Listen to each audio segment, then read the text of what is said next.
With your news in cap, that should be with your main newscast for today, Monday, January 30th, 2023. My name is Josh Van Sleckman. Thank you for joining us. We begin with today's top story. It has been reported that Guyana in 2022 received 1.254 billion US dollars, which is 12.6% from the total value oil sales of 9.978 billion US dollars.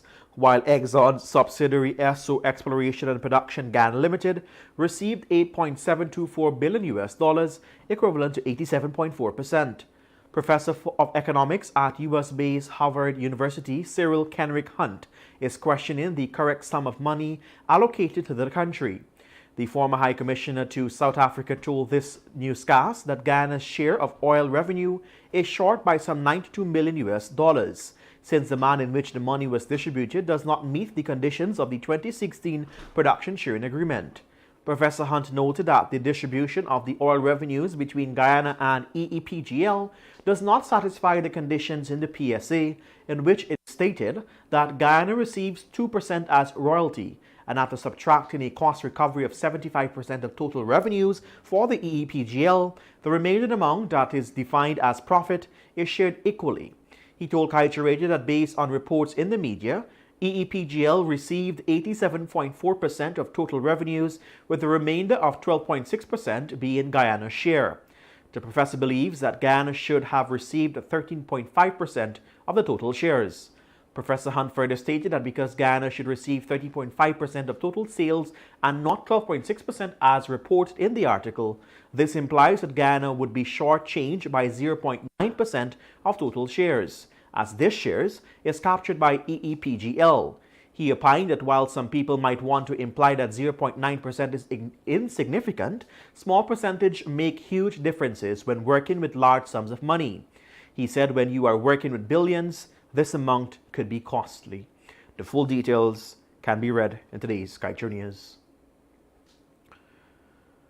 Over the past 2 years, Guyana's key export commodity has been its new found natural resource, oil.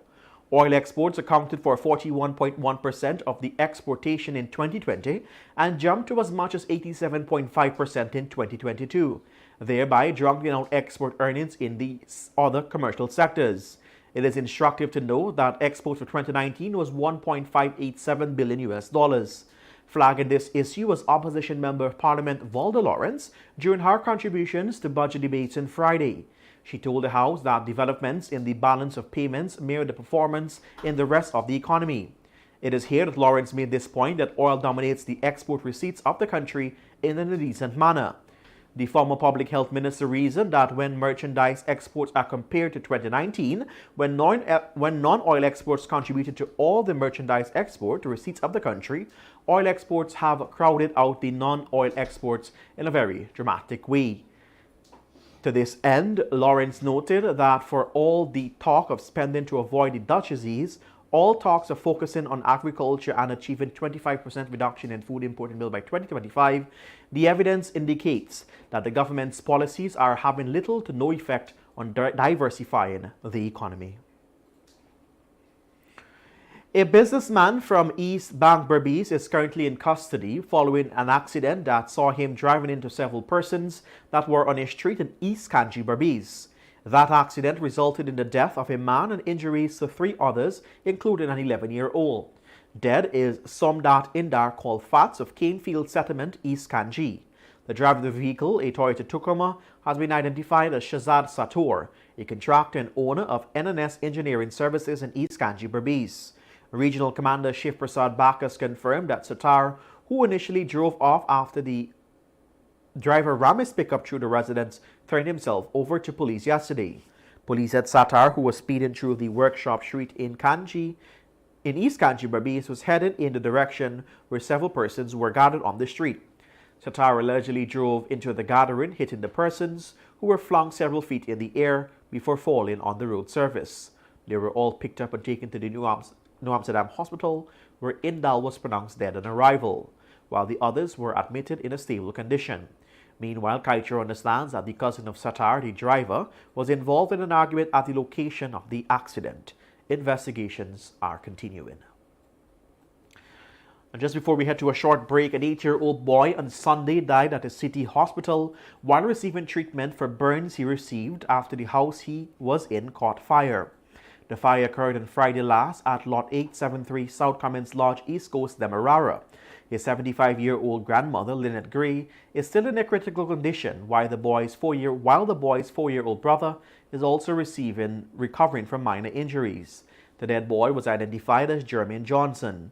According to the Guyana Fire Service, their home caught fire at around 2 hours 43, while they and other family members were sleeping. The family of 6 woke up just in time to escape the burning building, but not before the 8-year-old Johnson and his grandmother were severely burnt. Firefighters were unable to save their home from being destroyed, but investigators did learn that the deadly blaze was caused by an electrical fan that overheated. You're listening to the Radio with a Difference, and we're covering you from coast to coast. More news after the break. Stay with us.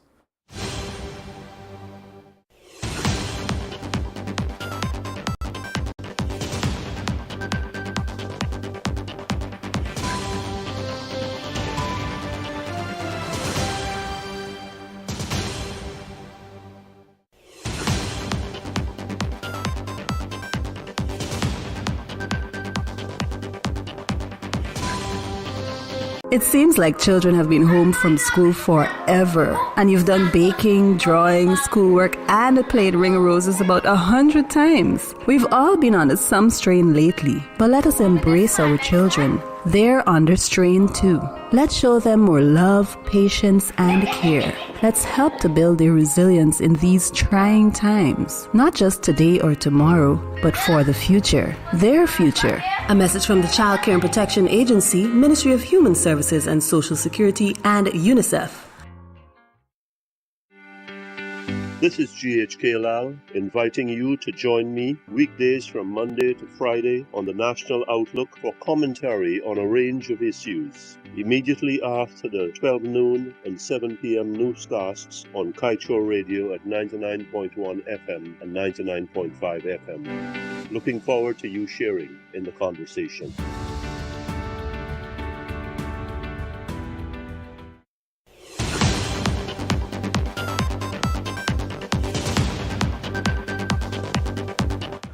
Thank you for joining us.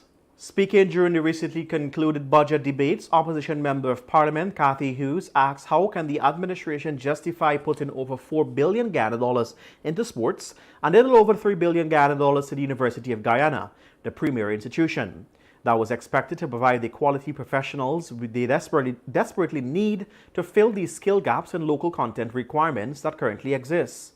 Hughes said 5 of the 8 faculties at UGs are science-based, with the Faculty of Social Sciences housing 12 different disciplines. She questioned how do you justify the Gold Scholarship Program getting about half of the UG's budget and no physical infrastructure to manage the high expectations.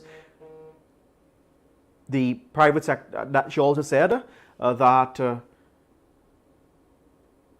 I do beg your pardon, due to some technical difficulties, that should be Hughes said 5 of the 8 faculties at UGs are science-based, with the Faculty of Social Science housing 12 different disciplines. She went on to question that how do they justify the Gold Scholarship Program getting about half of the University of Guyana budget with no physical infrastructure to manage the high expectations and the private sector have of UG. She asked for it to does it make logical sense, and that political power should never intrude on educational capability. Get the full details in today's Kaieteur News.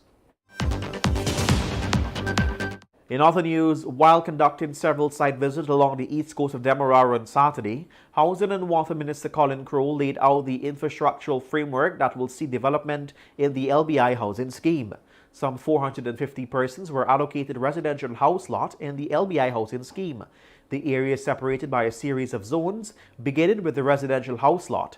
The second zone consists of young professional homes, and the minister said infrastructural works are being prepared for a close to 600 of those homes. He highlighted that similar to the issues in other areas, the accessibility poses a challenge with the ongoing works. Meanwhile, Minister Kroll stated that LBI is being developed to attract private investment, and the road interconnectivity is also a priority in this process.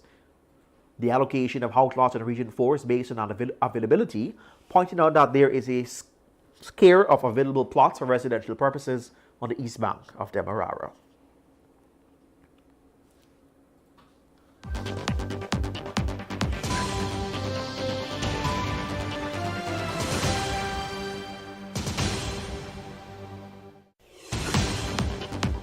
Finally, at this time, Trinidad and Tobago recently signed an agreement for the construction of a 112.2 megawatt solar project on the island, which when completed will be known as the largest in the English-speaking Caribbean.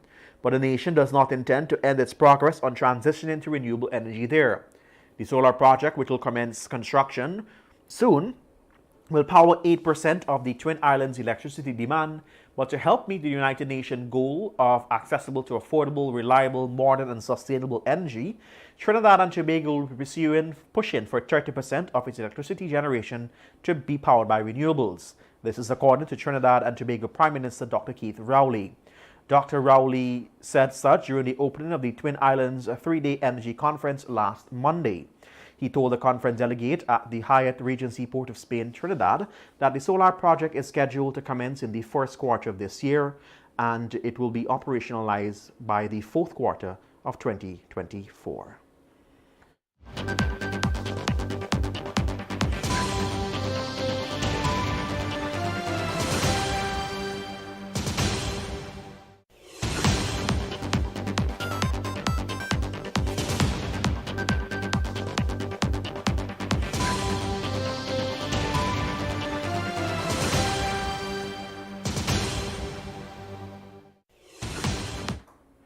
And it is now time for us to end things off with your page 7 of the Kaieteur News, dedicated to being blunt, big oil and lies. They could lie, they lie bad. Calypsonian Lord Nelson called them king liars. Now Guyana is blessed with liars, the lion, operating right here. The oil company said that they didn't know about global warming dangers. They lie, they lie. You hear lie? That's lie. And with that, we've come to the end of your main newscast on Kaieteur Radio 99.1 and 99.5 FM. I'm Joshua Van Slegman. Thank you for joining us.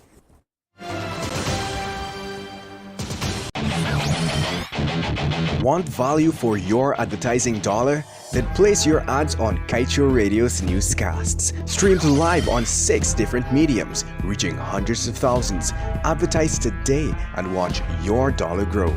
Call us on 225-8465 or 226-8210.